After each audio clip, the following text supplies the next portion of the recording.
नमस्कार शेतकरी मित्रांनो, शेती एक शास्त्र या युट्यूब चॅनलमध्ये आपलं सर्वांचं सहर्ष स्वागत आहे. मित्रांनो, आज आपण वांग्या प्लॉट मधील जे लाल कोळीची समस्या आहे त्याच्यावरती आपण आज बोलणार आहोत. मित्रांनो, आपण जर बघितलं असेल तर आपण त्या शेतकऱ्यांकडे वांगे आहेत, त्याच्यामध्ये आपल्याला जाणवत असेल की देठावर वांग्याचं जे देठ आहे तर त्याच्यावरती काय झालेलं आहे माहिती आहे का, की बुरशी आल्यासारखं दिसतं तुम्हाला.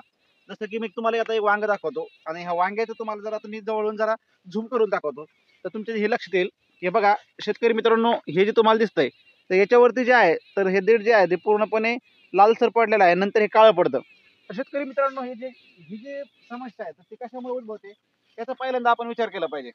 शेतकरी मित्रांनो, ही जी समस्या आहे तर ही लाल कोळीच्या अटॅकमुळं ही समस्या उद्भवते. आणि लाल कोळी आळ्यामुळे काय होतं माहिती आहे का, आता हे पान आहे माझ्या हातामध्ये, हे पानं जरी आपण जर बघितले तर पूर्णतः लाल पडलेले आहेत. मग याला उपाय काय आहे आणि हे कशामुळे होतं, तर बरेचदा शेतकरी मित्र काय करतात माहिती आहे का, ज्यावेळेस वांग्याची लागवड करतात त्यावेळेस जास्तीत जास्त शेतकऱ्यांचं एक म्हणणं असतं की आपण फक्त शेंडाळी वरती त्यांचं लक्ष असतं किंवा वांगे पिकामध्ये जी आळीची समस्या जास्त उद्भवते त्या आळीवरती त्यांचं लक्ष असतं. परंतु जे आपलं थ्रिप्स आहे, मावा आहे, तुडतुडे आहे, रसशोषक किडी जेवढे असतील त्यांचा प्रादुर्भाव होतो आणि त्याच्यावरती शेतकरी लक्ष देत नाही. सर्रास म्हणजे असं 90% असं जाणवतं की शेतकरी जे आहेत तर ते रसशोषक किडीकडे अजिबात लक्ष देत नाही आणि त्याच्यामुळे काय होतं की नंतर याचा अटॅक मोठ्या प्रमाणामध्ये, मग नंतर फुलकिडीची समस्या त्याच्यामध्ये जाणवते. मग फुलांची जी संख्या आहे ती सुद्धा कमी होते. बऱ्याचदा काय होतं माहिती आहे का, की आपण जर बघितलं तर हे वांगेचं देठ जे आहेत ते अशा प्रकारे जर खराब झालं तर मार्केटमध्ये जे रेट आहेत तर त्याच्यामध्ये सुद्धा आपल्याला आता मोठ्या प्रमाणामध्ये फटका बसतो.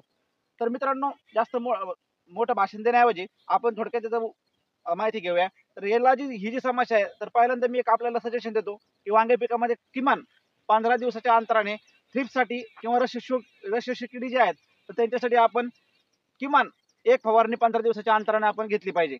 त्याच्यानंतर मग आता ती फवारणी कोणती घेतली पाहिजे, तर मित्रांनो आपण सर्रासपणे कोणती आपले जे रेग्युलरच्या फवारण्या आहेत, 22-303 असेल, त्याच्यानंतर चमक असेल किंवा इमिडाक्लोप्रिड असेल, यासारख्या ज्या फवारण्या आहेत त्या आपण त्याच्यामध्ये घेतल्या पाहिजे. तर आता पहिल्यांदा प्रश्न जो आहे तर आपण काय करतो माहिती आहे का, आज आपण जो मी विषय घेतला होता की लाल कोळीचा, तर लाल कोळी संदर्भामध्ये मला जे सांगायचं आहे तर आपण याच्यामध्ये सर्वात बेस्ट आपल्याला जे औषध आहे तर ते ओमाइट आहे.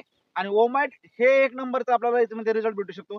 त्याच्यानंतर आपण 80% जे सल्फर आहे त्या सल्फरचा सुद्धा वापर करू शकतो आणि त्याचा आपल्याला 100% आपल्याला त्याचा रिझल्ट भेटणार आहे. तर शेतकरी मित्रांनो, आपण जर वांगे जर पिकवत असाल तर 100% आपण त्याच्यावरती नियंत्रण जर ठेवायचं असेल तर आपल्याला सुरुवातीपासूनच आपल्याला काय करायचं, तर रसशोषक किडीवर नियंत्रण ठेवायचं. जर आपण रसशोषक किडीवर जर नियंत्रण ठेवलं तर आपल्याला भविष्यामध्ये ज्या समस्या आहेत तर ते जाणवणार नाहीत. मित्रांनो, व्हिडिओ आवडला असेल तर लाईक करा, चॅनलला सबस्क्राईब करा आणि शेअर करायला विसरू नका. मित्रांनो,